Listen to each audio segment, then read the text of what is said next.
Welcome to my channel, and today I'm going to be sharing with you some great tips that you can use when you're ready to get the key to your home or you're ready to start the process of purchasing a home. My name is Denise. I'm a real estate agent with the Kais Company in South Florida. Don't forget to subscribe or to click the bell for notification of our upcoming videos. When all you need is a friend, no, I won't ever hear excuses. We're in this till the end. Tip number 1, saving. What are you saving for? You're actually saving for your down payment, you're saving for your closing costs, and you're saving for what we call prepaids. This prepaid sometimes have to do with taxes and insurance. Another great tip is that you can transfer a fixed amount every month to a special account that you have created. This is like set it and forget it. This is a great way for you to actually accumulate money for your savings for the purchase of your home. Another one that you could actually use as well is that you can actually seek out what type of down payment assistance programs are available. You can check to see what is available at the county level, you can see what is available at the state level, and you can also explore other options that are available. Sometimes you will find that there are down payment assistance programs even for the profession that you're in. For example, if you're a teacher, there are programs out there. If you're a nurse, there are programs out there. If you're a firefighter or first responder, then there are actually programs out there for you that can assist you with your down payment. Okay, here's a great tip, and you could be saving tons of money and don't even realize it. You have to look at your budget. That is if you have one. If you don't have one, check the link below for the budget sheet. But I want you to start looking at your expense that you have, or the different expenses that you have, and see how you can actually lower those expenses. One of the things you can look at is eat out less. Or if you have cable, you may decide that you want to disconnect your cable for a little while. Or you may decide that you want to look at other things, shop less. So those are the little things that you can do, and those things can actually add up. What you can do when you lower those, or you will have identified those expenses, you can transfer that saving over into your special account that you would have created. Here is another great tip that I'm sure a lot of us didn't think about. I certainly didn't think about it when I was purchasing my home. That you can actually think about withdrawing money from your retirement plan. Can you believe that? But I would suggest that you speak with your HR department or speak with your payroll department to see if that option is available. For example, if you have 401k and you have funds built up, you can actually speak to them to see if you can withdraw some of the funds without any penalty and put that towards your down payment. Improve your credit score. This is one of my favorite ones. If you are not purchasing cash, if you're buying a house all out cash, then you may in some instance don't even have to think about this.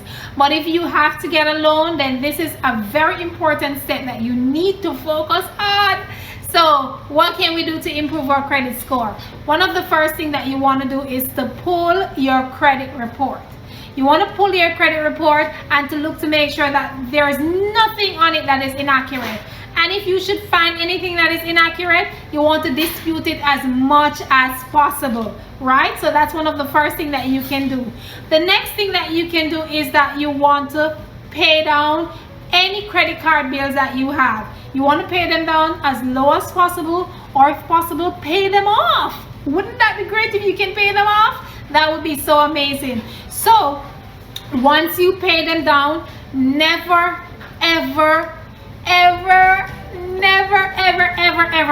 close those credit cards, because if you do, what you're actually doing is wiping away, swipe, you're swiping away those credit history that you have with those cards. And lenders want to see that you actually have a history and you've been making payment consistently over a period of time.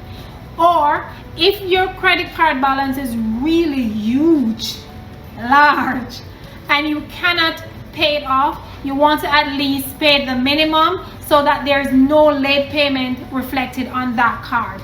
Okay, so that's a great tip to have. Another thing is that if you have any account that is delinquent, you want to make sure that you get rid of those as quickly as possible.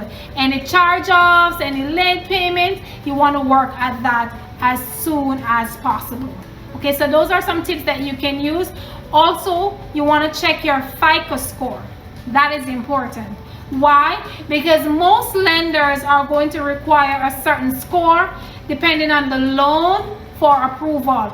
For most FICO score for loan approval, it is in the mid 600. We have seen where some loan approval, for example, FHA, they used to have a credit score for like 580, but the higher your credit score, guess what happened when you have a high credit score?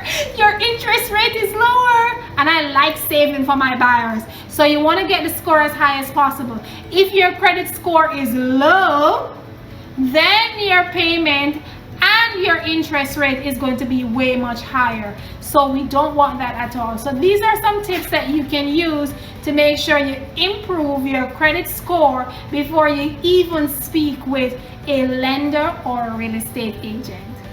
Number 3, calculating your debt to income ratio, otherwise known as your DTI. Yes, you heard it, debt to income. Now this is basically a percentage of your gross monthly income that goes towards making your monthly payment, your bill payments. For example, your car insurance, for example, your credit card payment, and for example, your car payment that you have.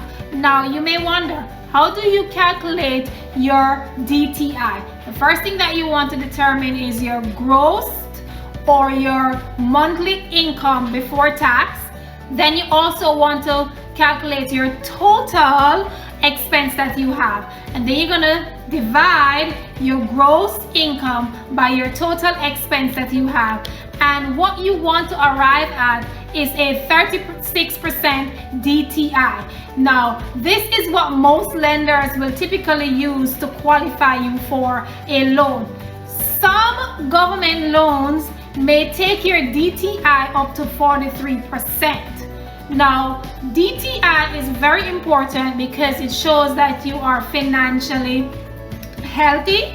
It not only shows that, but it shows that you are able to make that mortgage payment without having to struggle after you close. So that's very, very important. Learning how to calculate your DTI. Good for realtor. This is very important because remember, you're purchasing one of the, if not one of the largest investment, and you want to make sure that you're working with someone that is knowledgeable in the local market. So here are some things that you can do when you're selecting a realtor. You could ask your friends or family members for referral. You could also look at their reviews. Check online to see what reviews they've gotten before, how many homes they have sold before. But not only that, you want to make sure that when you select a realtor that they are someone that is able to communicate with you, because of course you are a first-time home buyer and this process may be very new to you. You have no idea what you're doing. You just know that you need to get the key to your house. So you want someone that is knowledgeable, and also you want someone that you're going to be able to, let me see, the personality fits. Because why? You'll be spending a lot of time with this individual. You'll be seeing properties together. You may have to communicate about different tasks. You want to make sure they are knowledgeable about different aspects of the contract, about the local markets, among other things. So this is very important. So once you have selected a realtor, one of the best things you can actually do is to make sure, or hopefully that agent is able to sit with you and do a buyer's consultation.